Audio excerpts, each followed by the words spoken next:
Welcome to Samba Samba. Enjoy the video. In this video, I will show you how to make oatmeal delicious. Let's start with the basics.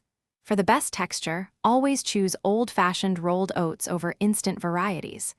A 2-to-1 ratio of liquid to oats, like 1 cup of oats to 2 cups of water or milk, ensures a creamy consistency. Cook on medium heat, stirring occasionally, until the liquid is absorbed and the oats are tender. Now, let's infuse some flavor while your oatmeal cooks. A small pinch of salt is crucial. It truly brings out the natural taste of the oats. Don't forget to add your favorite spices, like a 1/4 teaspoon of cinnamon or a dash of nutmeg, early in the cooking process.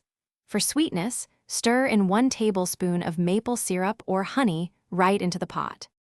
Once your oatmeal is cooked, it's time for the fun part: toppings. Fresh fruit like sliced bananas or berries offers natural sweetness and a burst of color. For a delightful crunch and healthy fats, sprinkle on some chopped nuts or seeds. A small drizzle of heavy cream, a splash of milk, or a spoonful of your favorite nut butter will add a luxurious richness. Here are a couple of pro tips to elevate your oatmeal game. For an even deeper, nuttier flavor, try lightly toasting your rolled oats in a dry pan for about 2 minutes before adding liquid. If you're short on time in the morning, soaking your oats overnight can significantly reduce cooking time.